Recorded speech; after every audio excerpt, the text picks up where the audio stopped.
back again, and I've not long been at the shower, shower, but the sauna. After the live stream earlier where the iPad started overheating, I pushed through because the pain I've been having in my hip wanted me to stop. But for the first time in ages, I've had the right healing environment around me, and that is just the sauna for whatever I'm experiencing. So I pushed through, got the bath looking tidy, and by the time I did the bath, you know, my body was coming into play, coming back into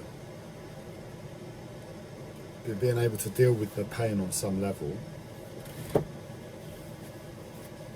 And did the toilet, cleaned it, and I sat down. I sat down on the toilet and just allowed myself to be present with the heat. And for the first time in a while, I could feel the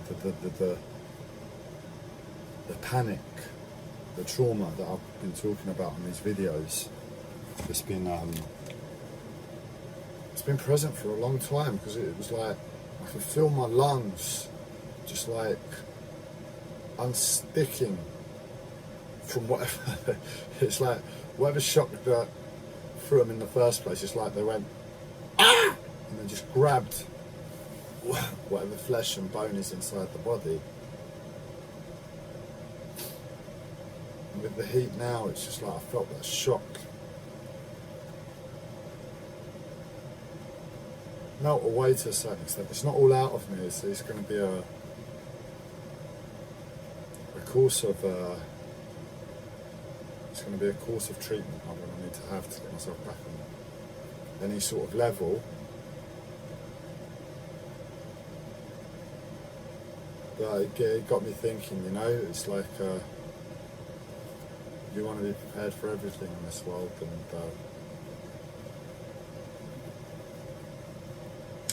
I'm having real deep thoughts about what helps and what doesn't.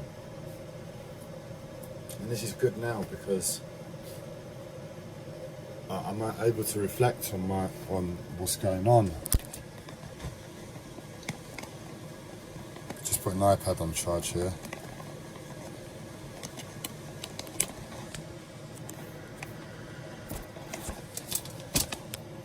I'm able to really reflect on what's going on, and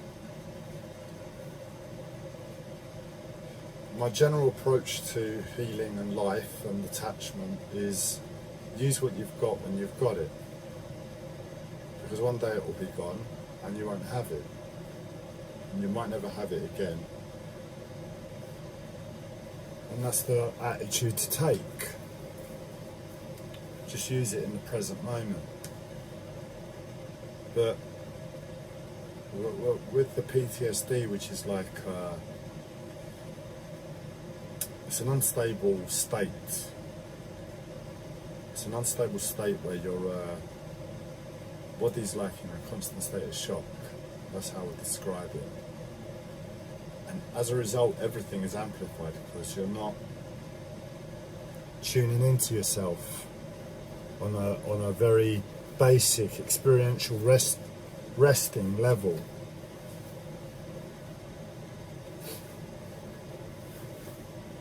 And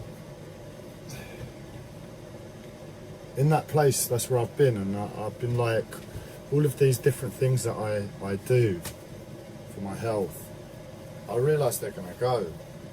Like, I realise I'll break the sauna probably in a few months, and I'll break this and I'll break that, and then the gremlins will break something else. Another thing will get stolen, and I'm moving, and well, I can't take everything, and what will get left behind, and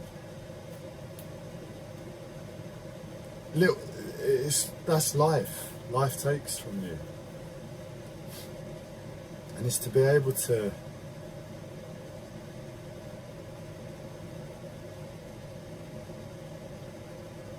just rest in that knowledge that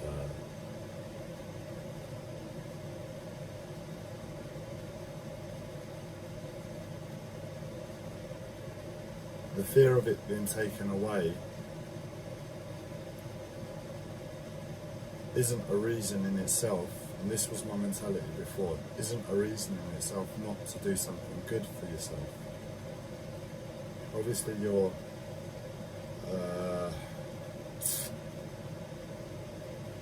conscious of what you're doing, you're not doing it out of addiction, you're not doing it out of anything that isn't appropriate to the situation.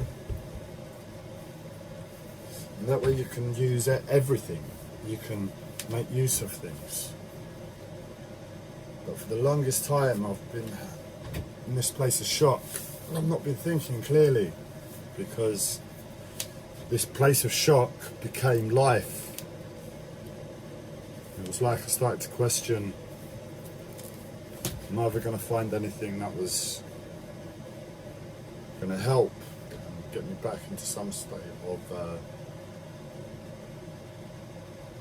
normality? And that's fine. What I mean is the first logic, the first idea I had about using things when you've got them.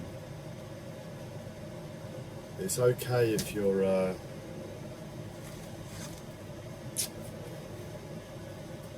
well, it's okay in the first instance, it's okay always, but I'm at that point in my life where I'm becoming an old person. You don't really get, well, at least I really haven't had an adulthood, so to speak. I've just gone from being a child to an old person. That's the sort of way my life is going about it. And in becoming an old person, it's downhill all the way, really. Once you hit old age, you're enduring for the rest of your life. And depending upon what other pressures and we've got in our lives at that time, will shape how easy a ride that's going to be or not. It could be that we really do suffer into old age. So I've realised I've been doing all of these things, all of these health practices as a child, and I felt pretty good with them. But what's happened is like I've realised I'm becoming old and I'm about to start the endurance process. And in that place, the mentality is really like I'm fearful of attachment to things. I'm fearful of being too healthy, because if I'm too healthy, and this is the level of sickness it really gets to, if I'm too healthy, that day in the not too distant future, I could be, as a result of just mere circumstances, nothing too untoward, find myself at the very polarised opposite on the spectrum of health. And you start to think like ideas that, well, hey, shall I lay off the health stuff? You know, these are the ideas that have been going around in my head, and I'm saying them, and I'm shocked. I'm shocked at the true consideration I was given to these ideas.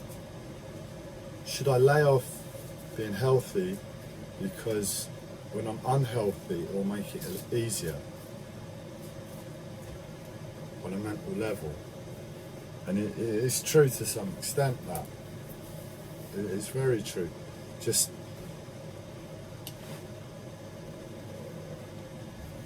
really, it's a case of it's not doing things that are healthy, but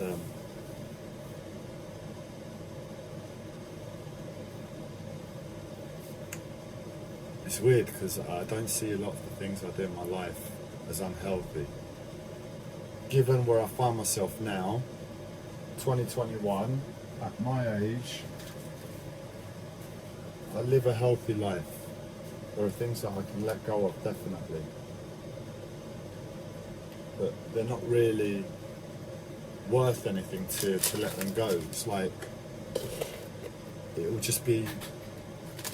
Sorry, that's just the door. I'll continue in a second.